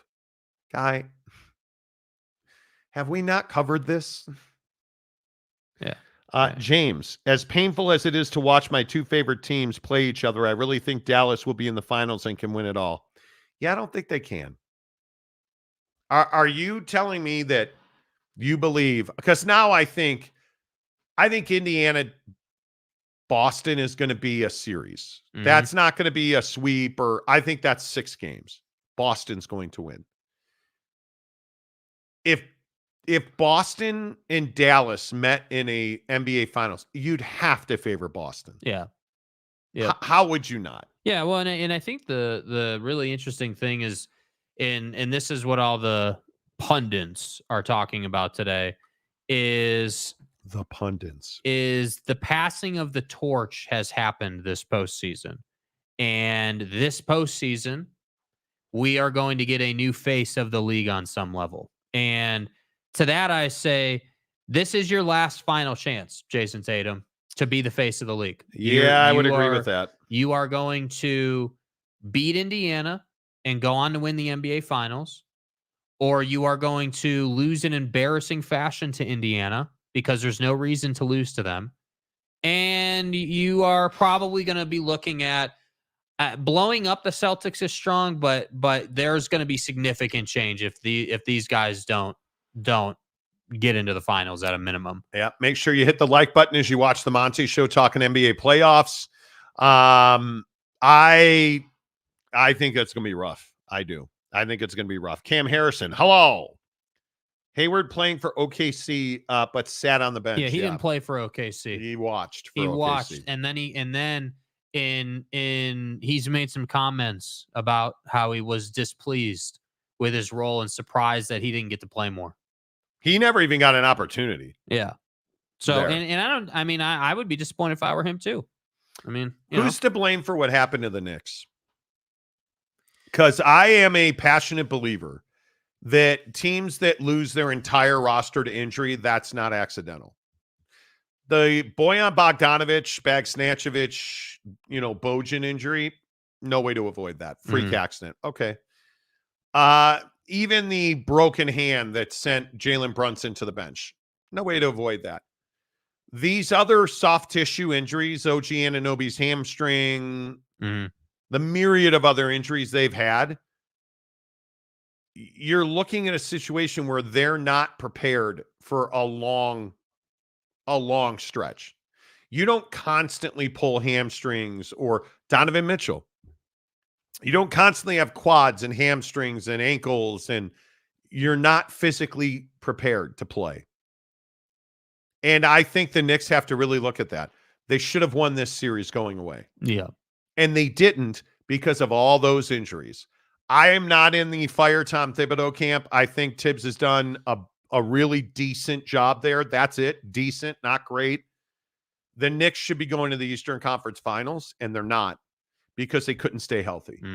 And if you want to win a championship, you got to stay healthy.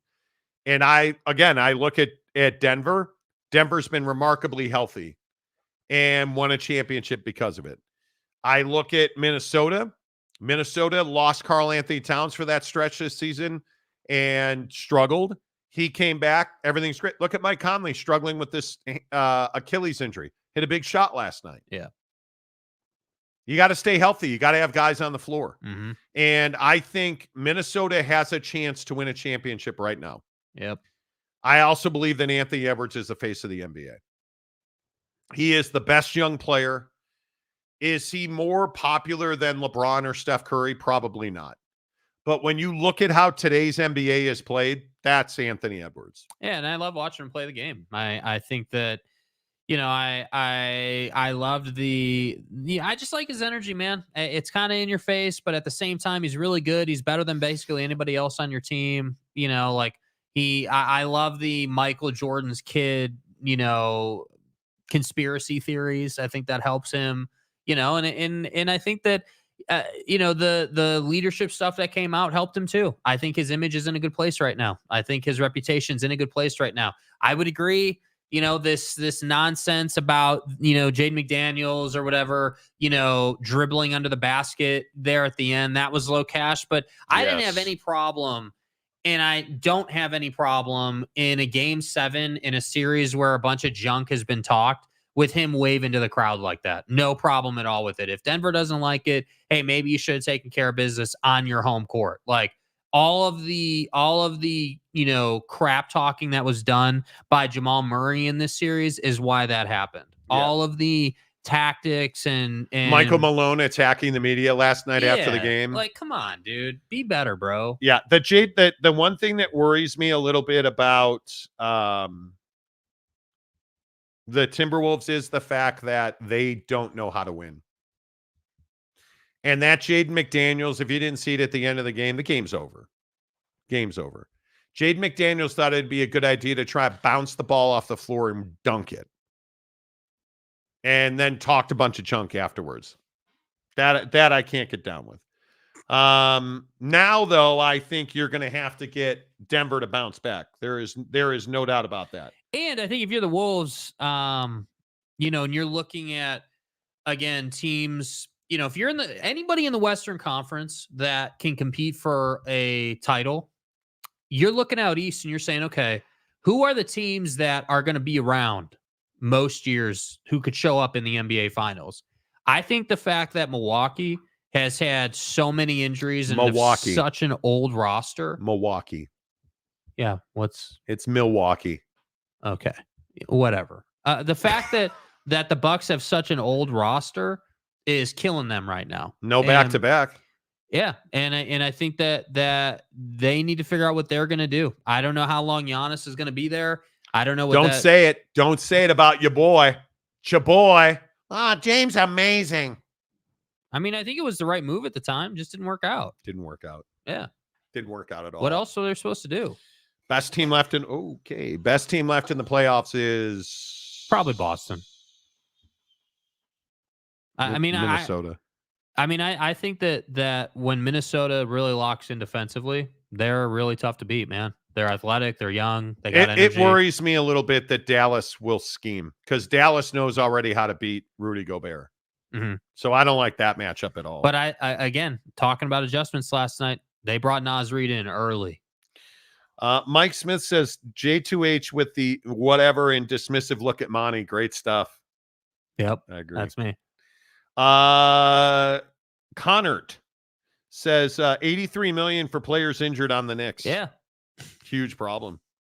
Stepanek, your bench has to stay healthy as well. Yeah, they do. If you are going to play physical, you have to have a conditioning and maintenance program 365. Yes, you do. New York lost because the body gave out. Yes, they did. Yes, they did. Joshua Mose, hello.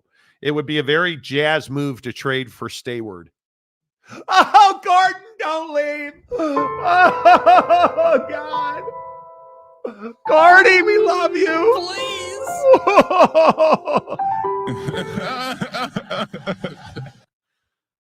Yeah, I agree. I blame the Patrick Ewing curse. Oh, Finger roll.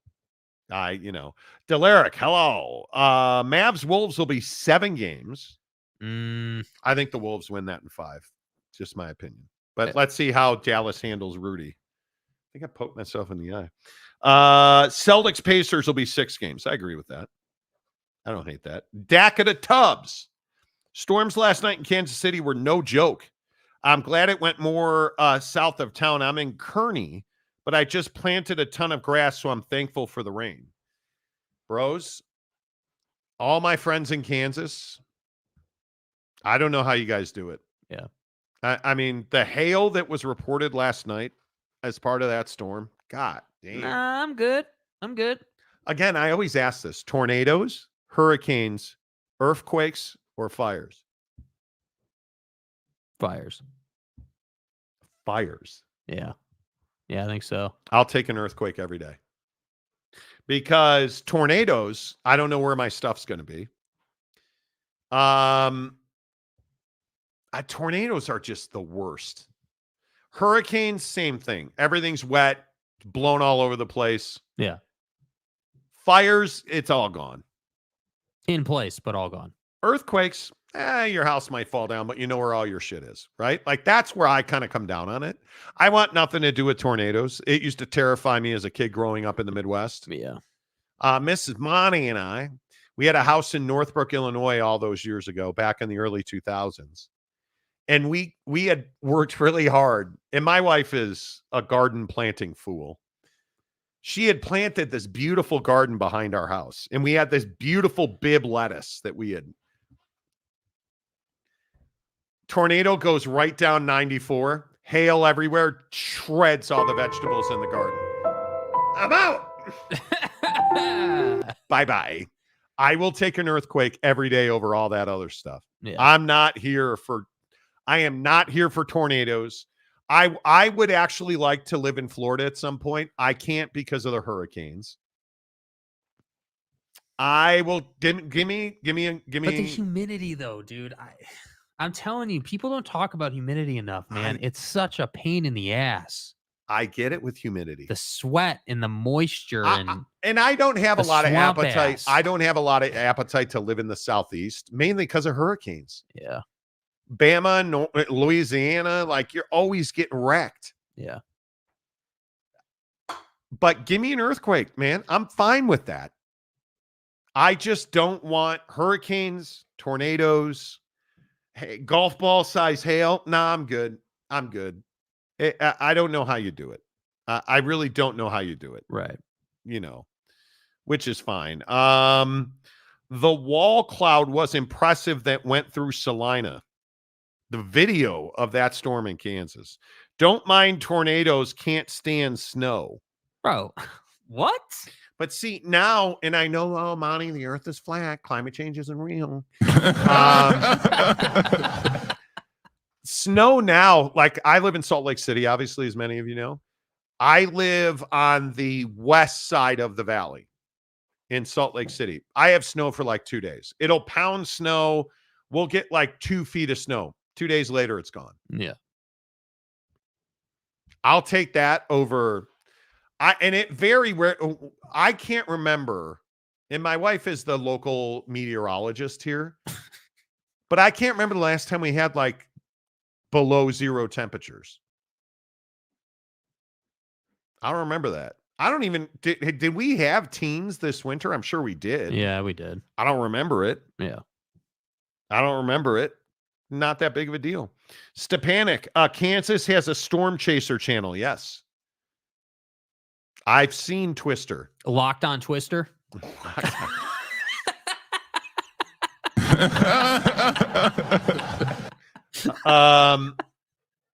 John Dry says Josh Neighbors got wrongfully fired from Lockdown Big 12. Okay. We don't need to rehash it, dude. Been down that road. You need to come to Texas. Tons of good college football here, and there's a good golf course within 5 miles of my house. How's that women's rights thing going in Texas, though? Next comment. And your governor's a whack job. But okay. Delaric, I'm from Texas. Fowler says, Dakota, my girlfriend's parents live in Kearney. Look at that. Snow can't destroy your house. Not usually. Ice storms suck and can cause a good deal of damage. Yeah, you don't really the Northeast. The Northeast, you see it all over the place. I agree. I'm not. I ain't here for that, man. I am not here for any of that. No. I'm not. No, dude.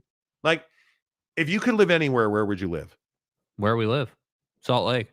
I love Salt Lake. I love this state. I think that it's the perfect happy medium, and yeah, we have some issues, some stealing public money issues that we've talked about on the show. But other than that, I mean, everything's pretty much fine. And you're an hour flight from the West Coast, hour and a half flight from the West Coast. You mean from Pelican Hill? Yeah. I mean, you can pretty much get anywhere. Delta having a hub here is clutch, if you want to fly international. Drive to Vegas, drive to St. George. Yeah. I mean, I'm golf obsessed. So I think about things as, vacation wise, like how far am I from great golf? I'm a half an hour drive from Canyons. Yeah. And I can play world-class resort style golf, right? Like, or, I can drive to Vegas. I can fly to LA. I can get anywhere I want to go. Mm-hmm. So yeah, California would be ultimately, if money was no issue, California or Europe, but money is an issue and I would live where I live. Yeah. So yeah, no, I agree. Yeah. Yep. No. Minus 30 in the winter is fun here too. It's not. That's a lot. No, I'm good. See, if that was, why don't you move? The weather is so bad in the Midwest. Fucking move. Like, I've never understood it. As a Missouri fan, Missouri. all the local kids want to go here, so I need to stay here to support their dreams. I'm going to Columbia. Yeah, Monty. You know, it's a life hack to go live somewhere you've never lived before. Get out of your hometown. Yeah.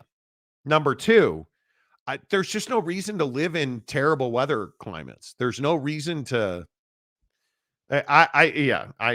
Everywhere has its issues. Nowhere's perfect.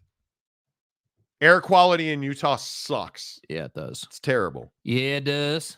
But generally speaking, we don't tend to light stuff on fire very often. We get a lot of smoke, wildfire smoke from the northern states. Idaho. But we generally don't burn our stuff here. We generally don't have earthquakes, but once every 5 years. And we don't have tornadoes. And we don't have tomatoes and huge hailstorms. And we're generally pretty level. Yeah. Pretty Utah worry. sucks. Don't come here. Yeah, truth. Yeah. I worry that the extremes are getting a little more extremes. We were up in the mountains yesterday, up in a city called Heber Midway, playing a golf course, Soldier Hollow, which you can stand on top of the universe, it feels like, and look down. There's no more open land. There's no more open land. And it's disturbing how little open land there is. And we were playing with a guy yesterday who we were talking about why farmland's disappearing. And he made a really good point, because kids don't have the finances to acquire their family farms anymore because it's so expensive. So what do? When their parents die, they inherit their farms and they sell them. Mm-hmm. That's why farms are going away. You know, I don't know. It is interesting, but it's fine. Damian Fowler, I'd leave Iowa, Monty, but I just can't imagine myself not getting to see the amazing Iowa football offense in person every year. Wow. Really impressive. Little invention. No, never. Little invention called the airplane. You know, I would move to Florida or Texas. Florida humidity is tough, but if you can get out of on the ocean, the winds help. Yes. Would love to move to the Florida Keys. You should, Mike. You should. That'd be nice. It would be nice. Oh. It absolutely. You might have the hurricanes in Florida, but you also have beaches, oceans, fresh and saltwater fishing, so you can take the good with the bad. I agree. I'm excited. We're going to Florida for Thanksgiving this year to play golf. And I'm stoked. Can't wait. Let's see. Kansas people watch tornadoes. Yeah, Lockdown Twister. I had a tornado shelter when I was a kid, and I hated every minute of it. I can't do it. All right, let's get really radical. Oh, boy. Will you ever fly in a helicopter? How about the Iranian government going out Kobe style this weekend? They lost like their president, like a significant number of key figures. And Dakota Tubbs, I'm sure you're mourning, so I feel for you. Yeah, you know, it's really tough, dude. It's a Russian reference. Anyway, are you scared of helicopters? Does it excite you? Like, I know people that love doing like those helicopter tours. I'm not that guy. No, I mean, I've never been in a helicopter, so grain of salt, but not really. I mean, I appreciate the invention. I think they're incredibly useful from a military standpoint, but you know, I mean, it's a very simple proposition. There's no saving it. You can't, like, if your engines fail on an airplane, you can glide, right? You at least have a moment of like, hey, can we save this thing? Can we like guide it into a crash landing? You're not doing that with a helicopter. That's not how that works. And I think that's the tough part is is, yeah, they're great. And, the stories you hear about are it's probably one of those stats where it's like you have a better chance of getting hit by lightning than dying on a helicopter. Yeah, but I'm not doing it. But I'm not doing it. Yeah, I'm not doing it. And I think that, all the wackadoos and conspiracy theorists are probably going to come out and say this thing got shot down or, something happened. And they don't know what happened yet, allegedly. And it took them, I saw the news story last night, that they had just found it a day later because there was a bunch of fog and rain and the weather conditions were really poor, so they couldn't find exactly where it was. But yeah, the president of Iran, was it? And the foreign minister. The foreign minister, and then the minister of energy, according to one article, was also on this helicopter. And Supreme Leader Ayatollah Ali Khomeini. Yeah. Who has the final say in the Shiite theocracy. I'm for real. Named a new caretaker president. And the thing that they're worried about, obviously, is the instability in Iran right now in the Middle East. Yeah. The crash killed all 8 people aboard the Bell helicopter, which Iran purchased in the early 2000s. Among the dead were Iran's foreign minister, Hussein Amirabdollahian, the governor of Iran's East Azerbaijan province, a senior cleric, a Revolutionary Guard official, and 3 crew members. All died in this helicopter crash. Yeah. Along with the president. And I just don't know. I'm not doing it. I'm not flying over the Hoover Dam. I am not. No, I'm not doing it. It's so scary to me. Mm-hmm. And I love flying in planes. I love air travel. But I am never going to get in a helicopter. I'll walk. I'll drive. I'll hang glide. Well, a submarine, man. Yeah, I'll row my boat. It's just the one thing I've never been able to wrap my head around getting in a helicopter. And I've flown in a helicopter once, and I was terrified of it. Yeah. I will never do it again. I mean, it's definitely a different feel, and it's just, I don't know. Some people love it, but it's crazy how this type of stuff happens, where you've got, the Kobe thing obviously was tragic, and most people feel like they shouldn't have been flying that day. And this sounds like it could be much the same, but we'll see what the evidence winds up being on it. Dakota Tubb said Midwest has affordable real estate costs, y'all. In some parts of the Midwest, so does Utah. Don't move here. Flew in a helicopter a few times, a time or two in the Army, out of the military a couple of years ago in a Health Net flight after a really bad accident. Yeah. Okay. See, and like for that standpoint, they're great, right? Obviously, like here in Salt Lake, you can't have an airstrip up on the hill, right? Like so obviously having a medical helicopter is great. But I don't know. I'm not going to go out of my way to get on a helicopter. I'm not doing that. Notice you rarely, if ever, hear about Health Net or medical helicopter transports for hospitals wrecking. So what are you saying? Dakota Tubb says helicopters are fucking awesome. Go ride one if you haven't. Flown over Glacier National and it was spectacular. Oh, they're great when they're working. It's that part when they don't work and you die. It's that whole thing where the fog comes in and you wind up thinking you're going up instead of down. Like it's just, no, bro. Delaric, we sure that was an accident? I think that's what they're trying to determine. That's what they're trying to figure out. Mossad pulled a Putin on the Iranian president. Roche, God is getting involved in the Israeli conflict. Okay. Capazzo, good morning. I said years ago I would never fly in a helicopter. Since then, I have flown twice. When given the option of fly or ride in the back of a 5-ton with sandbags on the floor for armor, I went flying. Well, we all make choices.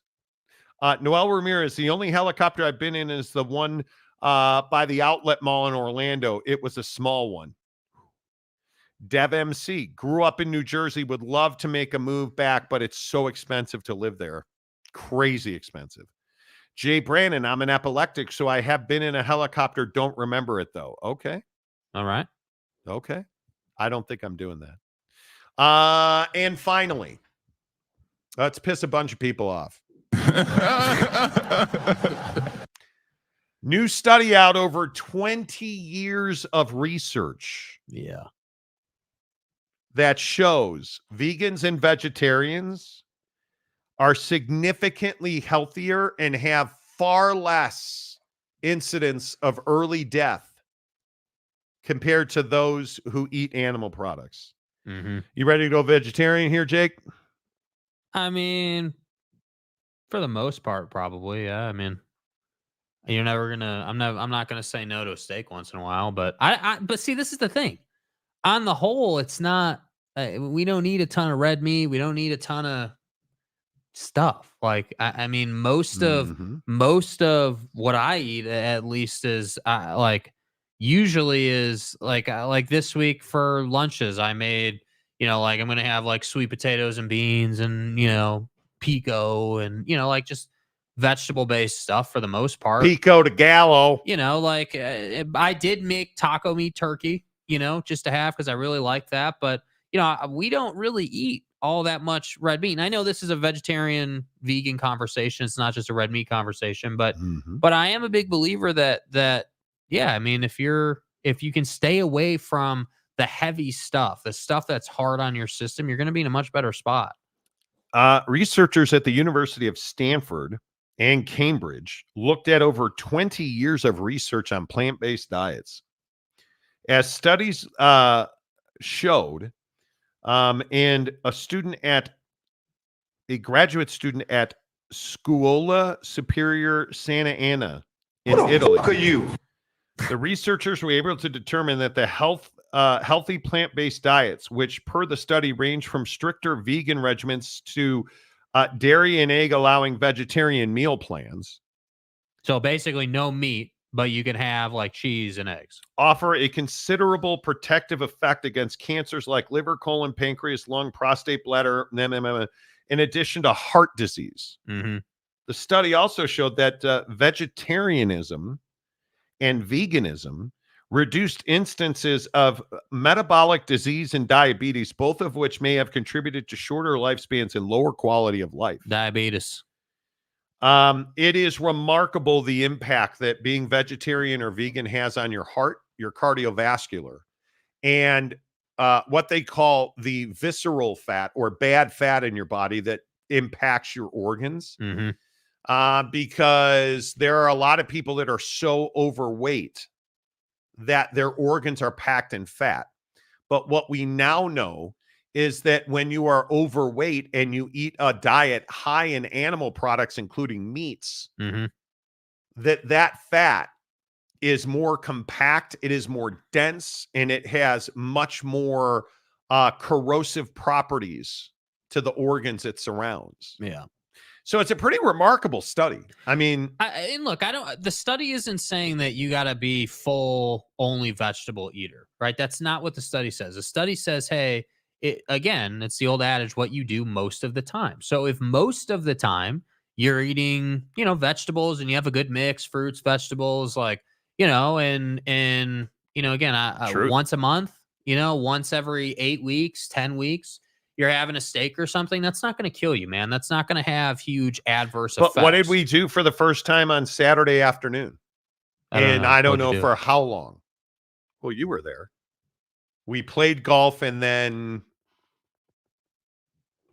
had a burger because we were starving. That was Saturday, right?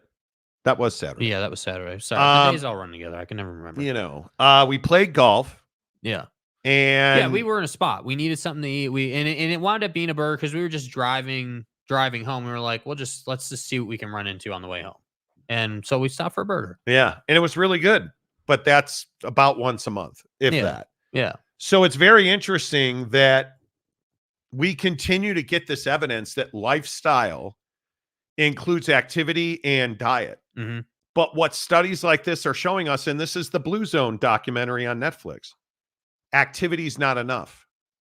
If you want to elongate your life, the food that you take in is far more important and far more impactful than activity. Mm-hmm. And I also think in the day-to-day, like one of the big things that I think people don't value enough, and I certainly notice it, is when you eat vegetarian, not vegan. I know I'm not a huge. I think vegan's very hard to do. It's very much a choice to do that. You probably won't ever catch me eating vegan, but vegetarian I think is actually not that difficult to do when you think about like how that works out. I mean, if you're just, hey, I'm gonna cut out meat and like maybe have fish once in a while or something, you just keep it really light. Eat eggs. Yeah, like you're gonna feel like energy wise, you'll feel better, but your stomach won't feel nearly as heavy. And I think that's one of the things that you don't like as people, we don't get to feel like what a light stomach feels like most of the time because of what we eat. And I think that's one of the big upsides is like, hey, you're more energetic, your stomach's happier, like you're feeling good. Yeah, I'm telling you right now that if you want to live a longer life, you better be active and you had better cut out your sugars and your cholesterols. Mm-hmm. You cannot believe that you can eat whatever you want for as long as you want because that's just not the way the world works. And I say it to everybody that smokes and vapes. Every time you smoke and vape, you're taking seconds off your life. Yeah, this guy we were playing with this weekend was smoking full packs of Marlboros. And I was like, damn, dude. Like, you're taking minutes off your life. And when you eat red meat every single day, it's why a lot of our uncles and grandfathers and their parents, what did they die of? Heart attacks. Mm-hmm. When you're eating tons of sugar, you're diabetic, your blood sugar, look what now the correlation between sugar and blood pressure is. There are studies that show that people that deal with higher blood sugar have higher blood pressure and are much more at risk for stroke because of that higher blood pressure. Yeah. When your blood pressure is in the 130s, that's when you're like, okay, I got to do something about it. And you look at this study and what did it talk about? Cholesterol numbers, blood pressure, signs of heart attack and stroke, vascular health, circulatory health, all of these things that when you eat animal products, it's crazy what the food does to our system. Mm-hmm. I think our society is so now trained to eat animal products. I bought ground turkey yesterday as well. And I love ground turkey. Absolutely love it. But it is something, every time I see one of these studies, it validates why I don't eat much steak anymore. Because it is so bad. And I don't think that, again, it's the turkey portion, I don't think is as bad. I would categorize, 99%, 1%, ground turkey as not terrible for you. I think it's one of the proteins you can get that you can work into your diet that can give you a nice, if you're someone who really likes to eat meat, ground turkey and fish, obviously chicken, are the go-tos. But I look at this lunch meat cold cut thing. Oh, yeah. Yeah, that's another one. It is the difference in quality of that food is remarkable. Like with nitrates, there are nitrate-free ones. Like you just have to educate yourself because I'm 51, man. I can't eat what I ate when I was 41 or 31 or 21. You just can't. You've got to understand at some point that's gonna catch up with you. And I think that it's a bit empowering too. Once you start doing the research and looking at, hey, like this is like once you know, hey, this is what this particular food has. Do I want that or do I not want that? Then you're like, oh, okay, yeah, maybe I don't want that and I want to go this way or whatever, whatever it might be. But that's what most people don't do. They just kind of get what they want to get, and that's fine. You can do that, but I think you just have to understand that there's some side effects with that. Yeah, and I think it's really interesting. I think cold cuts lunch meat are is the thing that people just don't understand. The amount of sodium that is used to preserve lunch meat that comes to like the Buttock lunch meats or the bolognas of the world. Prepackaged stuff. If you go to your deli counter and it is significantly more expensive, if you go to your deli counter and you get a clean cut of turkey that's nitrate free, that's not going to kill you. Now, is there cholesterol in it? Yes, because what's the only way you get cholesterol in your body? Animal products. That's it. It comes from one place, period. And I am very fortunate that I don't have blood pressure or cholesterol issues, but I also get a physical every year. I also had my doctor tell me 5 years ago in Phoenix, or however long it was, this little short white dude. Like you have to go to the doctor, and you need to hear the truth. And I know so many people, one sitting right next to me, who just won't go to the doctor, won't get a physical. I'm telling you, if you're not getting a physical every year, you got to get a physical, man. You have to get your blood work once a year. You got to know what you're doing. All right, less of us, more of you. Eric and Raleigh, the key is to cut out sugar and carbs and have protein instead. Your body burns fat when you stop sugar. I'm telling you, though, you need to talk to your doctor. Ask your doctor about your health. Hey, this is what I mean. Because at least my doctor does. What are you eating? How often what are you consistently doing? Like we joke on the show about oats. What did I have for dinner last night? My wife made stovetop oats with apples in it. That's usually my breakfast. My wife was just sending me a thing about berries because I've become kind of berry obsessed. But she was just sending me a thing, I think, on Instagram about blueberries and blackberries because I eat blueberries and blackberries every day. Blackberries have a Nutrivore score of 743, making them almost twice as nutrient dense as blueberries. Cool. I eat them every single day. Every single day. But that's what your point was of what you do consistently. Mm-hmm. Before we start doing like carbs and proteins, go to the doctor. Let your doctor tell you that. My worst thing is pasta. I just can't give you up, baby. I love pasta. Love pasta. Let's see. Eric and Raleigh, the main problem with lunch meat cold cuts is the amount of salt. Depends on which kind you get. The ones that are preserved, like salamis, bolognas, yep, absolutely. And as an Italian dude, I love me some salami. It's why I don't eat it. It's exactly why I don't eat it. Bacon is my vice. Turkey is mid at best. Bacon is really good. It's terrible for you. Yeah. Terrible for you. I'll die early and eat meat. Just remember moderation and you'll be fine. I don't know that moderation is a thing. Most people, most humans don't have the ability to enact moderation. Mm-hmm. What you buy, if you bring it home, you're going to eat it. If you bring it home, you're going to eat it. If you are going to if you're going to be sedentary, if you sit and you sit at a desk all day, which I am guilty of a lot of times, you got to go for walks. You got to play golf. You got to do something after work. Yes. You have to do it, right? The number one place to start is stop soft drinks and fruit drinks, dude. Truer words have never been spoken. I'm telling you, you cannot. Like, if you are somebody that goes to the store and you buy juice, like fruit juice, you're killing yourself. Like, if you read the label on most juice, it will shock you. Mm-hmm. Added sugar in fruit juice is so bad for your kids. Like, if you want your kids to drink orange juice, get a juicer. Fresh squeezed orange juice is fantastic for you. And not all sugar is created equal, by the way. I love Coke and orange juice. Have not drank either in years now. It depends on the kind of orange juice, though. Mm-hmm. Boston Mapes. God gave me canines for a reason. I hate to disappoint my maker.